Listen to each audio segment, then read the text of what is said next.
many, this heat, dust, and isolation remain the perception of agriculture. However, in the 21st century, agriculture is an exciting, high-tech sector that feeds the world.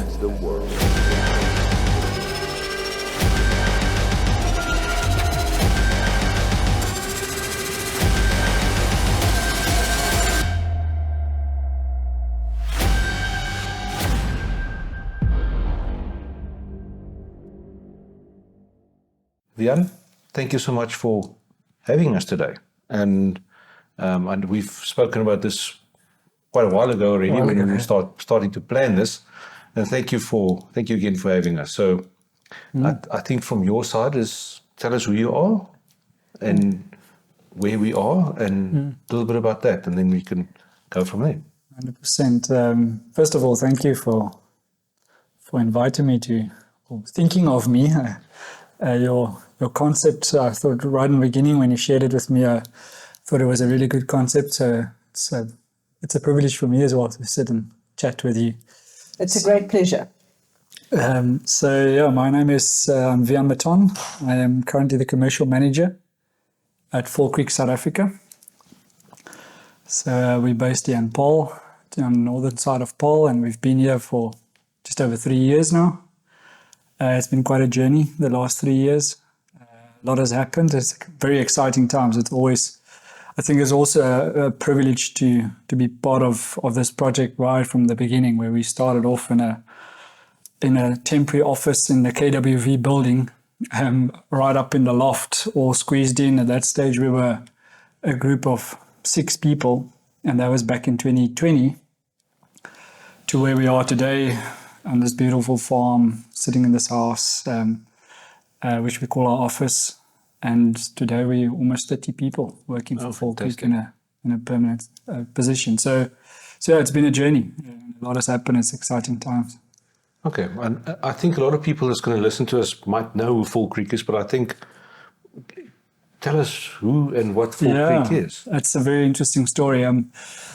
It started back in 1978 in Oregon, US, where the founders, Dave and Bob Brazelton, initially also farming blueberries, and they were selling it in the local weekend markets, fresh markets. And soon they realized that there's almost a bigger demand for the plant than the berry itself. People were asking themselves, where can I find these plants? And they realized the opportunity, and then slowly but surely they changed their focus from producing the berry to producing the plant. So, if I may interrupt, is that now people that wanted to plant a blueberry bush in their backyard, or was it other growers? No, that was more for your let's call it your ornamental crop, and growing it in the gardens. And I'm sure there was probably some inquiries that also wanted bigger volumes to grow in bigger scale. I'm not sure about that detail, but it's they just identified the opportunity there. Also, there's a need for the plant in itself. Then as time went by, they started developing the nursery. Today, we've got still the 3 operating nurseries in Oregon, and our head office is also based in Oregon. Fall Creek is a global company today. We operate in over 7, soon to be 7 nurseries, global nurseries. We produce around 40 million plants on an annual basis, and we ship and distribute that globally, 50, 60 countries where our plants are traveling to. We run 3 breeding programs, which are wholly owned by Fall Creek. One based in Oregon, focusing on the northern highbush variety development, or more typically known your high chills, plants that you find covered in snow during the winter times. And then we have a breeding program in Mexico that's focused more on developing varieties for the very low chill to almost zero chill environments, southern highbush varieties. We see massive developments in that arena or in that area, with a lot of private breeders pushing out plenty of varieties, and there's so many options nowadays for growers, specifically in that category. And then also on the low-chill side, we've got a breeding program based in Spain. The newest one kicked off in 2015, if I remember correctly. And that one is starting to get momentum now, and some really interesting selections that's starting to be identified in that breeding program. Those varieties are aimed more for the growers in your low to mid-chill environments, typically Southern Europe. Here where we are now in the Western Cape, that would be good varieties to consider for these conditions. So yeah, it's still a family-owned business. The son of the founder members, called Brazelton, he's our co-CEO today. His sister sits in our board as the vice chair. So they're very much involved in different aspects in the business. So yeah, as much as there's a family feel around it, we have developed into more of a global company with many different cultures involved. Sometimes you would think there's a bit more of a corporate way of working to it, but we try to, each of our subsidiaries globally try and maintain our identity, so to speak. That's very interesting. Thanks for explaining that. Which countries is the 7 nurseries in? Yeah, so apart from the US, we've got a nursery in Mexico and Peru. We've got the nursery in Spain, the Netherlands, South Africa, and busy putting up the one in Chile. Oh, nice. Interesting. Okay. So from a South African blueberry industry perspective, we are not that familiar with the blueberry industry, but we also do know, I've heard people say that Fall Creek's arrival in South Africa was a game changer in the blueberry industry. Can you elaborate on that, please? Yeah, I think from where we sit and the opportunity we've identified, maybe to relate to that comment, was just for the pure fact that we came here very late, and we just gave more options, more options to the blueberry grower in South Africa.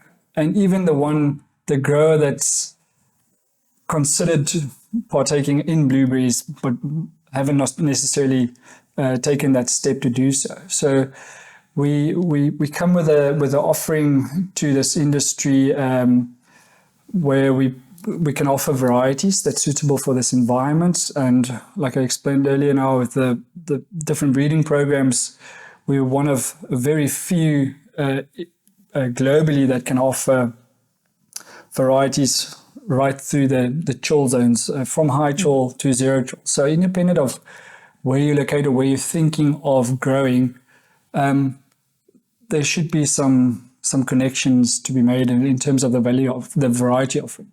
Aligned with that is we've also introduced a commercialization model to the grower in South Africa that gives them the independence. And what I mean by independence, we haven't got any marketing restrictions or requirements related to the varieties per se. We believe we're very experienced in growing blueberry plants specifically. We need to emphasize that. That's what we've been doing for the last 45 years. We are not experts at marketing blueberries. Yes, for sure, it's a massive interest for us, and we try to keep our finger on the pulse in that regard, but that's not our field of expertise. So we don't get involved in the marketing side of the value chain. So for me, where I'm sitting, that is very helpful because I know 100% who my customer is, who I need to look after, and that's the grower. So our focus, our offering, our value add is 100% focused on the grower, making sure that he's successful by growing marketable blueberries. So we want to develop varieties that growers wants to plant and the consumer wants to eat. So it's the responsibility of the grower to, with our support, hopefully they produce berries which they can market and sell and earn a good income for it.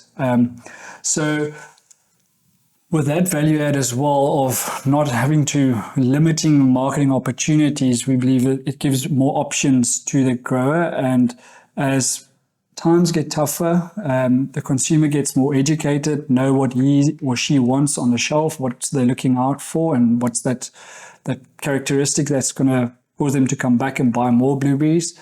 They're getting more demanding, so the grower needs to keep up with that. And one of the ways of doing that is through growing the right varieties. The other way of doing it is getting the marketer that can help him get the fruit in the right shelves. So we don't want to limit that opportunity there.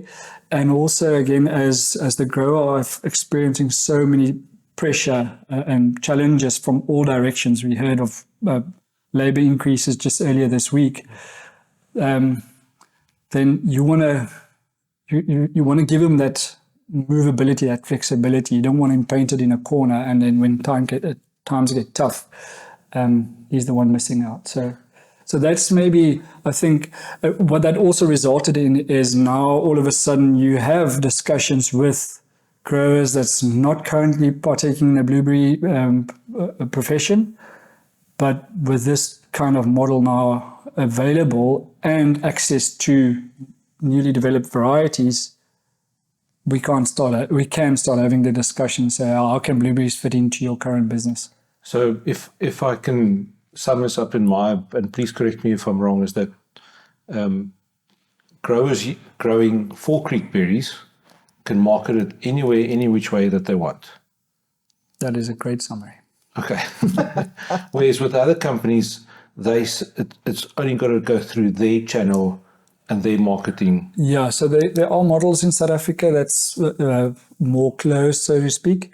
So by planting varieties from certain breeding programs, you need to go through certain marketing channels as well. So that's yeah. And the grower's got no say in what kind of price he gets.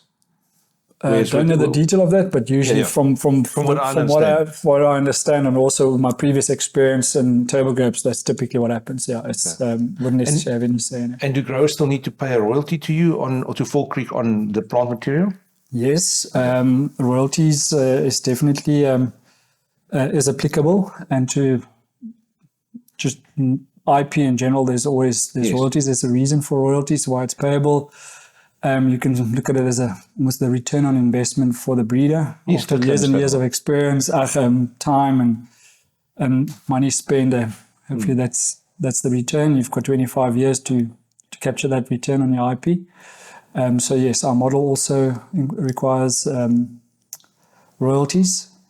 And to be quite honest with you, there was one of the shocking experiences for me when joining Fall Creek is the royalty model where I came from, and what I met here is it's a very cheap model. Okay. Yeah, that's Okay, so in summary, what I'm hearing, what you're saying is that Fall Creek offers varieties which are suitable for a very broad range of climates. Mm-hmm. So that is part of the offering that the whole blueberry industry around the world has exploded in the last 20 years, because blueberries were always just grown in the very, very cold places with high chills. Mm-hmm. So now it's actually morphed into around the world. You can grow blueberries in many places, particularly because of the wide range of varieties that suit different climates. So Fall Creek has a full offering for people to do that. And also your business model, as you just explained, it's only to do with the plants. You are not involved with the marketing. So it's a simpler, clearer marketing business strategy to some of the other competitors in South Africa. Yeah. So I would imagine that this has been very well received. How has Fall Creek grown? How have things developed for Fall Creek in South Africa? Yeah, I think at this point where we sit, we are pleased with the development and the momentum we have at this point. It's no secret that agriculture in general is under a bit of pressure for various reasons. We're experiencing the electricity, the power failures, there's a whole lot of increases in fertilizers and logistics. The blueberry grower was not exempt from those pressures and increases. And yes, the market is also changing. Prices are stabilizing. In some cases, we see increased volume. So that is starting to affect the global blueberry industry. And growers are keeping a close eye on these developments. The fact that we started our business in South Africa registered in 2019 and really moved to this facility, rented the first piece of land to build the first phase of the nursery in 2020. You would recall March 2020 was the historical date. Where 3 years ago. When was the first announcement? Mid-March. Mid-March, yeah. I recall where we just got back from Fruit Logistica that year, and we were just in time to avoid that first isolation period. But in any case, so I think that didn't help us for the fact that 2020 and from there onwards, we needed to start making connections with growers in the industry. So definitely not a good time to be launching a new business. But how has it gone subsequently? Yeah, you can't launch a plant virtually. You can't. and also you can't, same thing, you can't launch a plant, you can't launch a variety. There's no blueberry to speak of. So that was tough. But yeah, we've managed since to build up a good customer base, and whom we can call our customers today. And yes, there's a number of projects out there that's running and operating, and we're supporting those as best we can. And obviously, always on the lookout for more opportunities, not just in South Africa, but we also service Southern Africa from this nursery. We've got good partnerships going in Zimbabwe, in Namibia, even as far as Kenya. Gosh, that's interesting. Yeah. Where in Namibia is the blueberries? So in Namibia, there's currently a project up north in Rundu, in the Caprivi, and then also right down south on the Orange River, just on the Namibian side. So there's two projects there. That's been great learning experiences. I think there's definitely an opportunity there as well. Good place to test new warm weather varieties. For sure. And especially the one up north, you might have seen it in social media, but just the impact it has on the community there. It's that is something to really experience. You can only do that by going there, but it's really had a positive impact on the local communities there. But we're also learning, how this plant adapts to the environment. It doesn't come without its challenges, but there's ample of water, there's good amounts of land available, there's people that desperately looking for a job. And then the next issue is how do you get it out from there? Where are they marketing? And so that is one of the challenges, right? Well identified. But I think the past 2 seasons has also been good learning experiences in that front.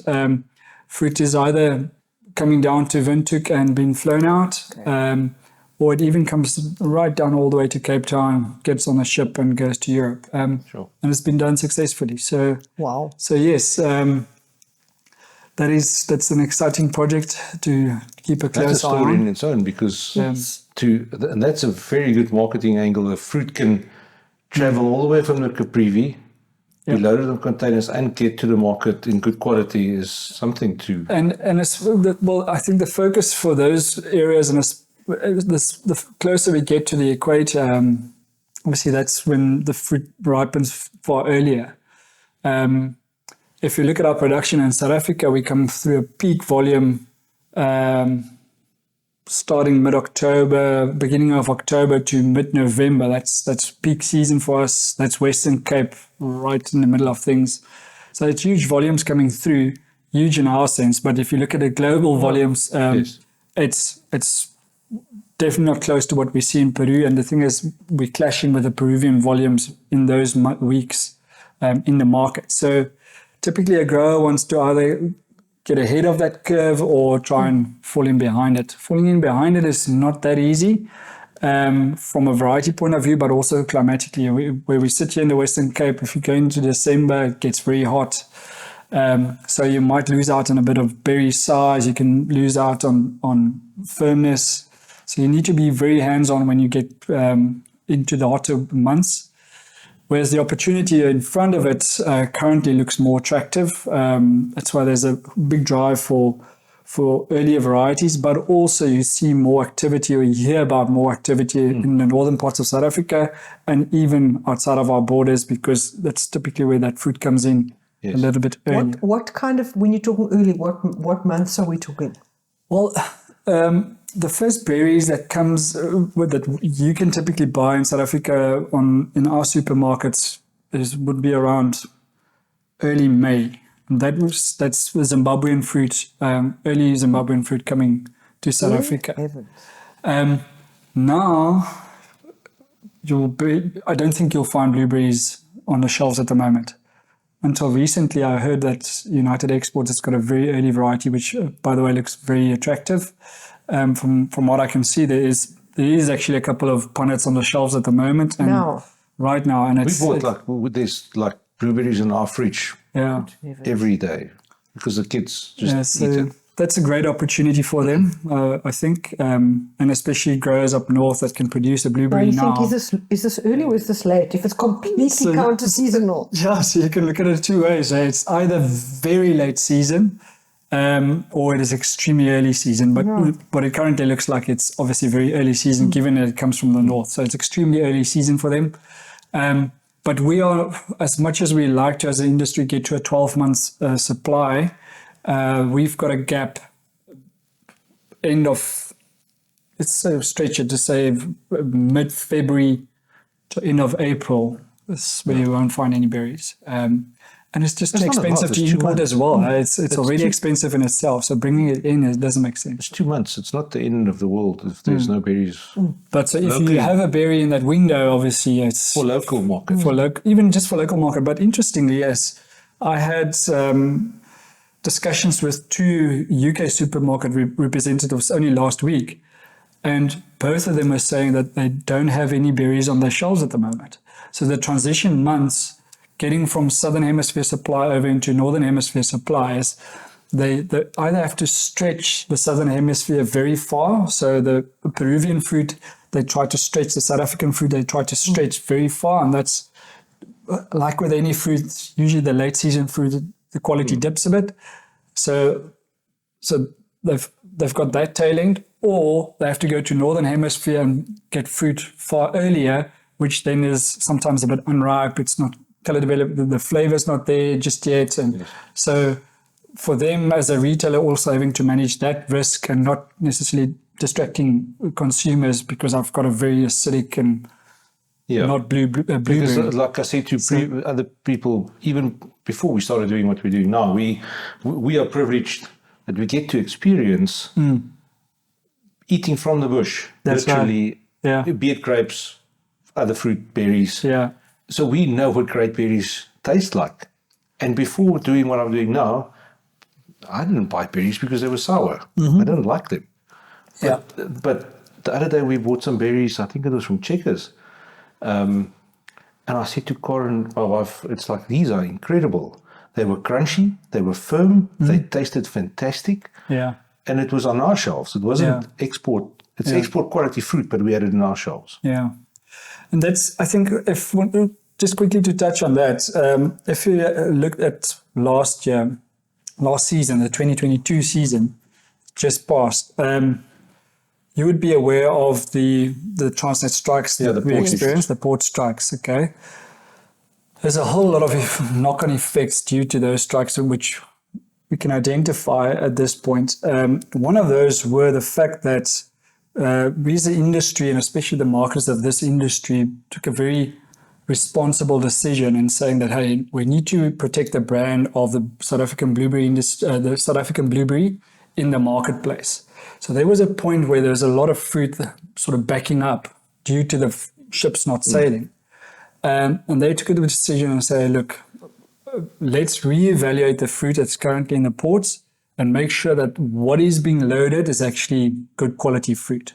The result of that was some of the fruit were held back. And said, let's not take the risk, let's rather hold it back. Some of that fruit then were channeled into the local market. So there was a period where you could buy, I would think, a very reasonable, exportable berry in our local supermarkets for a very cheap price.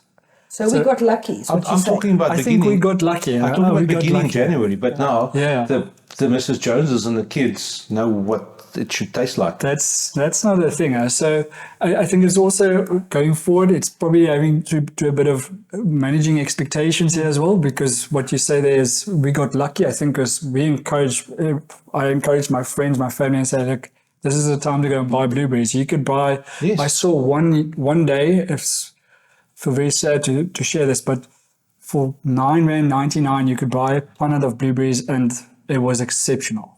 It was really good blueberries, and I bought it in Spar in Stellenbosch. And so, but I don't think it's there to stay. For the growers' sake, it can't be. The grower can't operate on that level. But I think now that people know what it tastes like or what it should taste like, and they don't have to go to Woolworths and Cavendish Square to only buy that. They can get it at the Spar down the road. People will be prepared to pay more. Yeah. I'm pretty sure of it. Yeah. And it's the same with grapes. It's the same with citrus. It's the same with everything. Once you've tasted something that's really good, you go look for it. Yeah. And that's actually quite sad, as that our local consumers, we don't get to experience generally the cream of the crop that we produce. My wife working in table grapes, then obviously we are very fortunate to have boxes of export table grapes in our house, and our kids eat it. They love it. So same with blueberries. But the average kid out there doesn't see that kind of grape. No. But now something that's also interesting, I find interesting from a South African perspective. Again, I'm going to go back 20 years when the only time we ever saw a blueberry was something that you found in a deep freeze. Or a muffin. Or in a muffin. So blueberries were not known here. Okay, now they've become known and they're being grown all around the world. And I also know that initially, when the first blueberries started being produced in South Africa, the value was so high that they could actually afford to fly them out. And I know that sometimes still happens, but now with the new varieties, they've actually become tougher and stronger so that they can be shipped out. Yeah. That's a huge change. It is a huge change for sure, and it's definitely a change that's here to stay. A blueberry today needs to be able to ship, and we've also seen the increased challenges on the shipping lines, and where we were used to 21 days or 28 days from port to port, Europe speaking now. Now all of a sudden the standard, the average is 35 days and even more. So where does that come from? It's the extra shelf life, the extra the added pressure on that blueberry.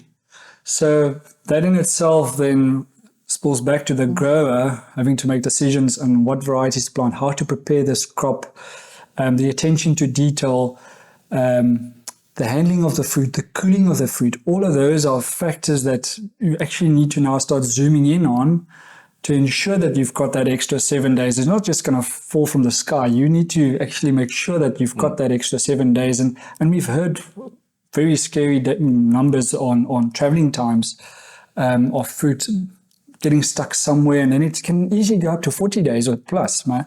So, and then we expect that blueberry still to get there in good condition.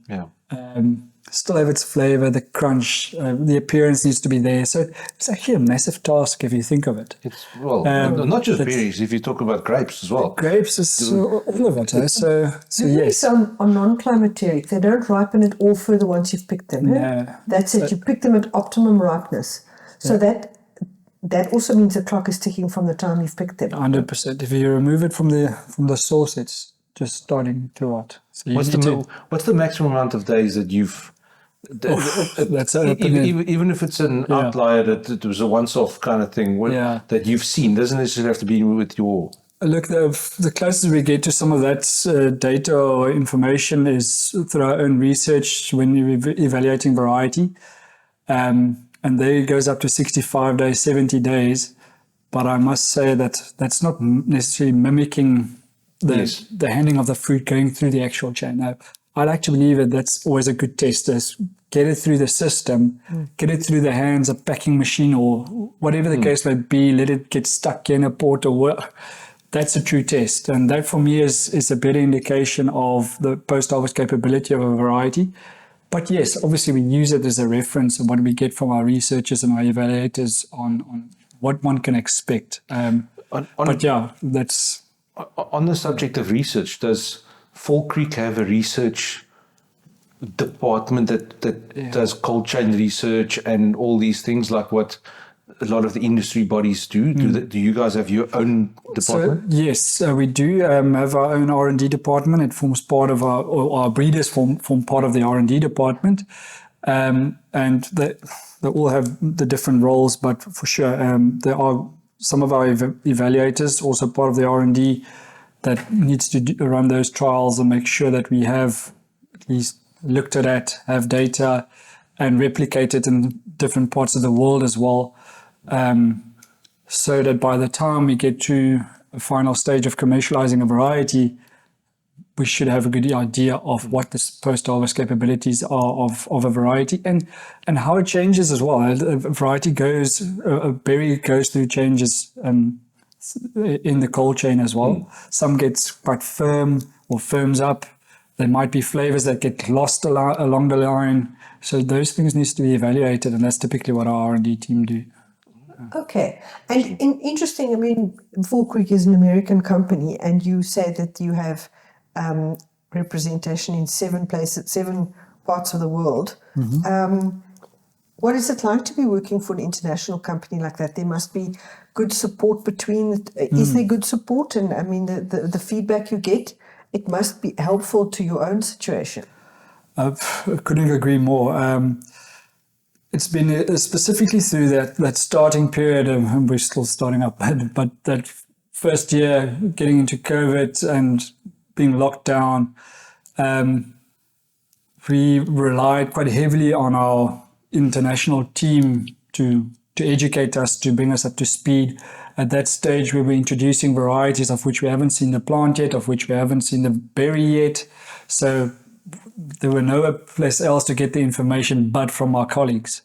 And I recall, obviously, we being forced to have discussions through a computer screen, and we quickly got very comfortable in doing that. But it made the world a lot smaller. So I would say on a daily basis, we had interaction with our colleagues across the globe, and that helped us to almost fast track our learning and the experience we've gained by having those kind of discussions. And it didn't stop now that we're not locked down anymore. In fact, it just increased. So we developed good relationships and even some friendships as well. And that also helps to just stay in connection and sharing the information. We've got the standing date with our R&D team, which we've got representatives in Spain, Mexico, and in the US.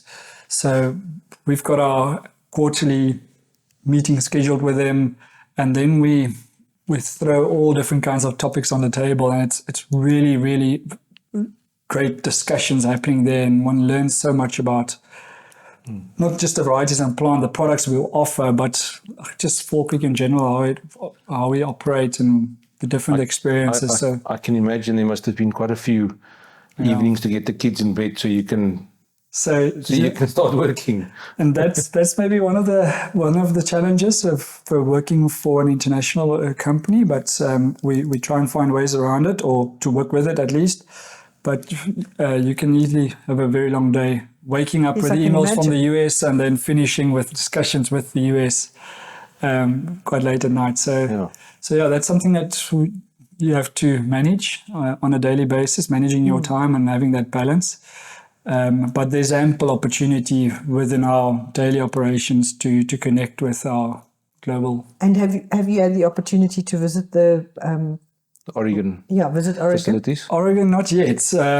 That's also the cause of COVID. But hopefully, I get the opportunity later this year to go and visit and see where it all started.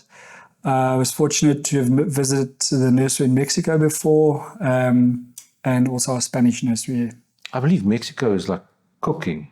From when we were in the States now, with a lot of them saying that some of the farmers that we went to afterwards, they get a lot of their berries coming in from Mexico, which is one day we'll see it. Yes. Yeah. Very, very interesting. And connections with the South African blueberry industry. I mean, I know How did that happen? Berries ZA has been established in the last, I think, 3 years or so.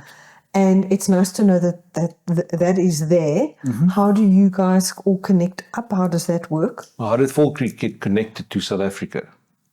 Oh, that's actually a very long story. That dates back to the year 2000, where Fall Creek came to support a nursery to help them set up their nursery, which is still with us today.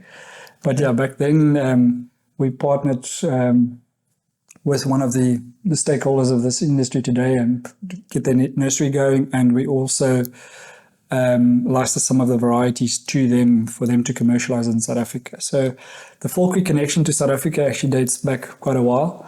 And then, we started looking differently towards South Africa and Southern Africa around 2016. So look, here's actually opportunity, given what's happening in Europe, in the market in terms of consumption. People are starting to get aware of blueberries and buying more blueberries, and they were growing off a really small base, and still it's the consumption compared to UK and US, Canada is still fairly small. So the opportunity is definitely still there to supply, and we see their consumption levels, the household penetration increasing double digits every year still. So people are definitely eating more and more blueberries. And it's typical that South Africa, Southern Africa is the source to Europe, and hence the reason we shifted our attention to South Africa around 2016. To get to your question on Berry ZA, very supportive of Berry ZA, the work they do, and how they represent the growers on various fronts.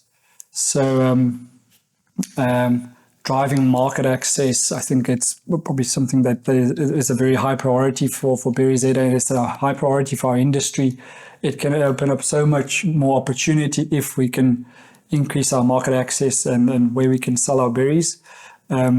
So we try to find all kinds of opportunities to connect with them, to collaborate and support.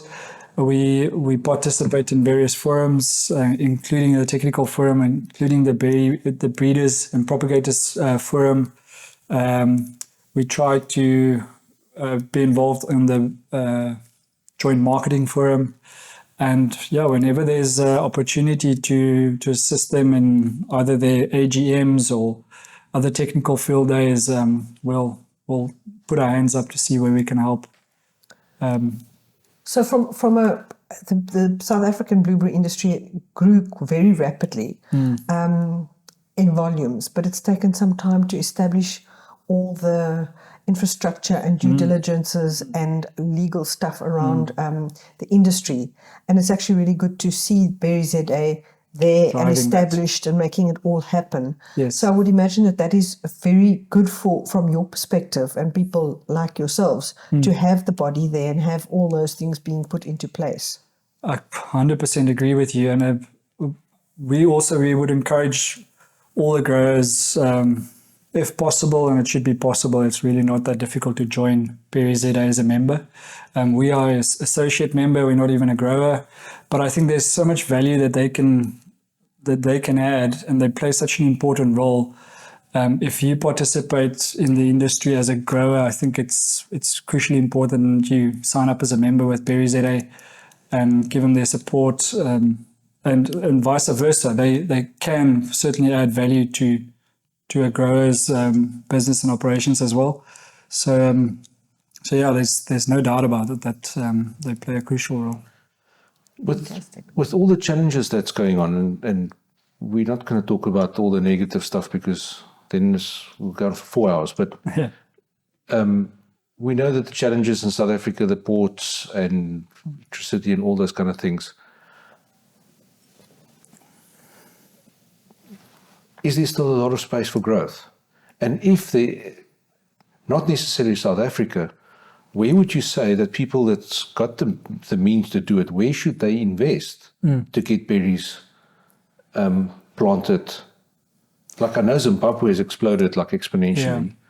Yeah. If there's people from South Africa that could invest, or people from outside listening to this who's interested in doing something like this, from the experience that you guys have gained now over the last 3 years, where should they look?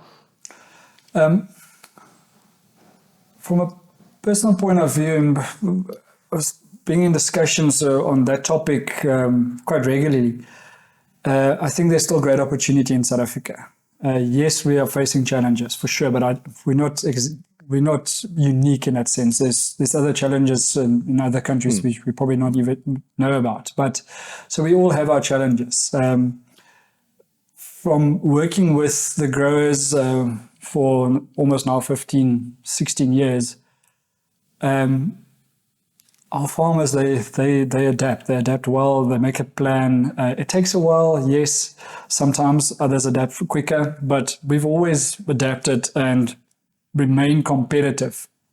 Our attention to detail, our attention to fruit quality, we know exactly what is required of us to be able to compete. Yes, we can't produce the volumes like the Peruvians can, but we can most certainly produce a good quality crop. We've got a beautiful climate here, diverse climate that also brings opportunities, beautiful soils. A very important aspect, if one looks at Southern Africa, is infrastructure. And that's a question we often debate when we look at the opportunity within not only Southern Africa, but Africa as well. As what does the infrastructure look like? What is the logistical opportunities and challenge perhaps? Because ultimately, if you really had to simplify it down, you want to produce a berry which you can sell to earn an income. If you can't do that, then it's probably not worth getting into the business. Okay, so in order to be able to do that, you need ports. You need shipping lines, or nowadays it's having direct flights, so it's probably not that crucial anymore. But some landlocked countries, that's the only option for them, is they need to fly their product to destination. So that's something that you'll have to evaluate and look at what the potential versus the challenge there is, or the risk. But in general, the Southern Africa, from a climatic point of view, from a marketing point of view, and when the fruit is produced, what the windows of harvest, that's all very favorable for Southern Africa. Yes, in some areas one need to go and find or look for the horticultural experience. This is a tricky plant, can be a tricky plant, some varieties more than others. And especially if you start growing into your pots and substrates where you're getting closer to an hydroponic system, more hands-on, requires a lot more capital and more experience. Then that's also one of the questions you want to get answered and need to look out for, is that horticultural experience and that know-how. And we know in general from looking at Southern Africa that those pockets of horticultural development and farming are smaller, sometimes hard to find. But that's maybe the attractiveness of Kenya as an example. Kenya's got a massive floriculture industry, and they're so advanced and so well experienced in terms of knowing how to manage your ECs and your pH levels of the irrigation water, working with small volumes at a time. They're growing in enclosed environments. They've got great experience with that. And I think for growers in Kenya, it shouldn't... And flowers has to be flown out. Exactly, yeah. And it's a very sensitive product. As a flower, the shelf life of a flower is far more shorter than a blueberry. So they know how to work with those type of products. So I think a blueberry in Kenya could work quite well. They've recently made advancements in terms of market access on avos, as an example. So if they can hook a blueberry onto that same wouldn't say discussions, but also get increased market access for blueberries. I believe, and we believe, that there's great opportunity for blueberries in Kenya, as an example. Kenya has also got a diverse climate. So you can go through all these countries. Zambia's got potential. We spoke about Zimbabwe. Zimbabwe blueberries is a buzzword. There's great interest for blueberries, and growers are very supportive. It's so nice to see when you visit Zimbabwe and you move amongst the growers, and they're so supportive of each other, and they share. It's really fun. Nice people, and it's safe. 100%. So it's a very enjoyable place to go. So Namibia is showing some potential for us, and so you can go through all of them. But yeah, there are some critical questions. Extremely interesting. Yeah. Do we have a question? But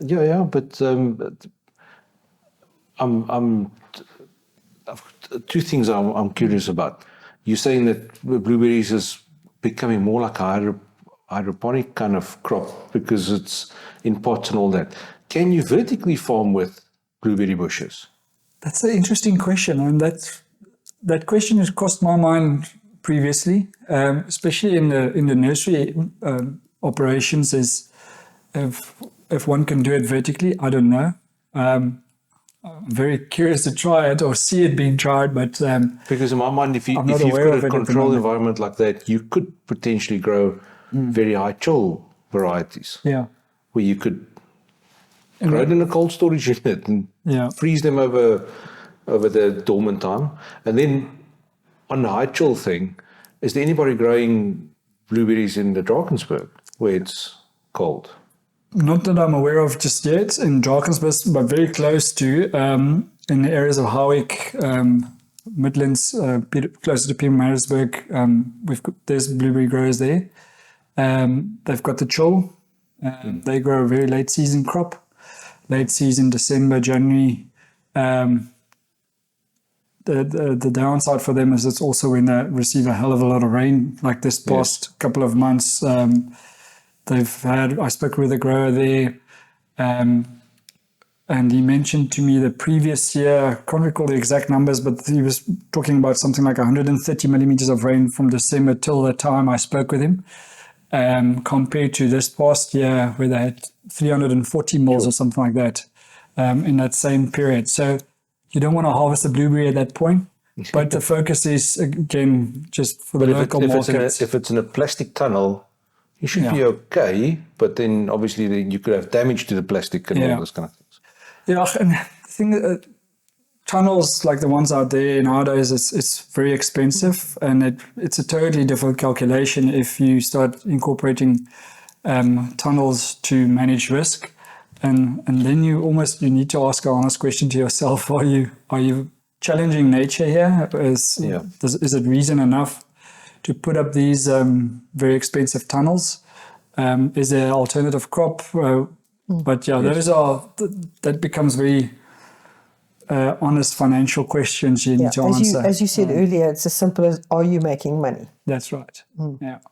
So it's obviously something you have to keep in mind. And I also know that the returns on blueberries over the last 15 years have decreased. For sure. And so, if you're doing your sums now, you have to be a lot more on the ball. Yeah, that is true. And it's no secret. We've seen increases on the production side and input costs, various fronts, and we've seen decreases in the markets. And it's the decreases in pricing from the market point of view is supply and demand. So there's big volumes of blueberries planted globally. So that's increased the supply, and with that comes a decrease in market price. A decrease, but also more of a stabilization, which I think is not necessarily a bad thing, is for prices to stabilize. But yes, in some times of the year, I mentioned that earlier peak, sometimes in those weeks, you see prices or you hear about pricing dropping below production costs, and that's not ideal. It happens in grapes as well. It happens in stone fruit. It happens from time to time. Yeah, and unfortunately, it's happening to quite a few commodities right now. Yeah. And again, now that's where the grower needs to adapt. And that's why also, maybe just to quickly bring it back to our model and our offering, is we encourage our growers, you need to have a relationship with your marketing entity or entities. You can't do it independently, because these guys need to go and sell your fruit at the best possible price. So you need to work in collaboration. You can't be disconnected. And we try them from our side. Last year we had our first event here on this grass outside, our first grow day. And that is just with one of the main goals in mind, was to create that platform, and physically there's a platform, to get those two to connect. We often get the question from the grower, okay, I want to plant blueberries, who's going to help me market it? Or the marketers say, hey, I hear about your model, I can actually now get access to new varieties and offer that to my customer in Europe, UK, wherever it is. But where's the supply? She says, okay, well, you come visit us on this day, and we'll have the next one now of late September, our Field and Forum Day, where we say, all right. And it's also the Blueberry Summit or something coming up now in May. That's right, yeah. Well, that's what Berry Zeta is. Berry Zeta, yeah. Yes. Yeah. So, yeah, make that connection and make sure that one meets the other one, and for them to make plans together. But you can't do it independently. No. Yeah. Okay, so we've got a closing tradition on the things where one of the previous guests get to ask a question for the next guest. You don't know who it came from, and I'm not going to tell you, and you're going to do the same for the next one. And it's not going to be in time of when we record it, so your question might come up in 3 months' time. Okay. In when we put the podcast out. So do I know who the next guest is? Or no, I'm asking. We don't know either. This is a completely random question, and it's when we ask the person, they have no idea who we're going to ask. And when you don't have to give it on the recording, but you can ask anything. Okay. And it's a fun way of connecting, kind of putting a connection between all our guests. Okay. And we've had some fun and very interesting questions and answers. So. So the question is, what element of your job gives you the most satisfaction? I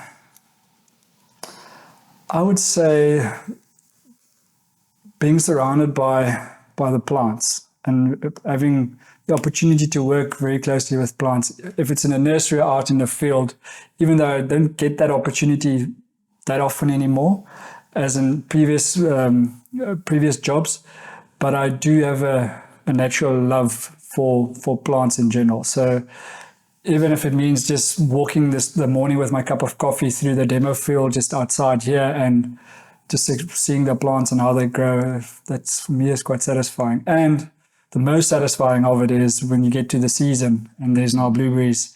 My colleagues, they always joke with me, and if we look at the post-season reports, they would say, okay, remember to add Wian's kilograms as well, because I eat so much blueberries that I affect the data. So, and same as previously when I worked with grapes, I couldn't keep my hands off it. Yeah, well, that's the perk of the job, I would say. Yeah, so I think that for me is quite satisfying. Yeah. Well, it's also part of being able to tell people you really do know. Yeah, it's part of R&D. Yeah, exactly. No, for sure. You're not going to let them plant something that you don't like to eat. No, There you go. 100%. There you go. So yeah, that's very satisfactory. So their first review can come from you. First review to the. I might be very biased because I eat a blueberry that's not even blue or very acidic. It's just. Which one of a little mindless punt for yourself here? What is your favorite variety that you've got? If you can say. If I can say, only one. One or two? Well, you can list a couple. Yes, so there's a couple that comes to mind, but it's probably related to experiences as well. Last year we went up to that Namibian project, and we've got some selections planted out. And it was the first time that we saw this selection now in our environment, our region, out in the field. So the first berries were there as well. So I was probably too excited, but everything tasted so great that day. But specifically one Azra Blue. Azra. Okay. Azra Blue for me was AZRA. That's right. Yeah. That was for me a very good experience. But like I say, it was also linked to a very good memory. And eating it off the bush in northern Namibia. That's quite something. And our commercial director came to visit from the US. We got to show him a bit of Africa for the first time. So there's really good memories around it. But that was quite a highlight. Then from this demo field last year, there was 2 highlights for me. The one being Sequoia Beauty, and the other one was actually Bianca Blue. Bianca is a unique one. You're familiar with the table grape variety cotton candy. Yes. So some would say it's too expressive. Others like it. So I can't eat too much of it, but it is unique. Make no mistake. And Bianca it can almost fall into that category. It's very diverse feedback. Unusual. So, Someone loves it, and usually the kids, because it's got a very floral, sweet taste to it. For some adults, they say, no, it's too sweet, like the more natural. So when are these on the bush? We just want to know when we have to come back. Come to the Field and Farm in September, then you'll definitely have it. And I guess they'll go nice in gin as well. They do. They lose their flavour, but at least it's a healthy drink then. Fruit salad. Yeah. Thank you. Thank you very much. Big pleasure. It's been wonderful chatting to you. Do you have anything you'd like to finish with? Any message to anybody that's listening? Yeah, look, we're very passionate about blueberries here. We believe in our industry, we believe in our growers, and we're facing some headwinds, but we're very confident in our growers that we'll get through this as well. And we're very excited for the future. There's lots of change ahead of us, and we're excited for that change, and we wish all the growers the best in that change. We are here to support. Fall Creek would love to be involved in whichever way we can, and supporting the growers in our region to be successful. And like we always say in Fall Creek, go Blueberries. Thank you very much. Thank you. Pleasure.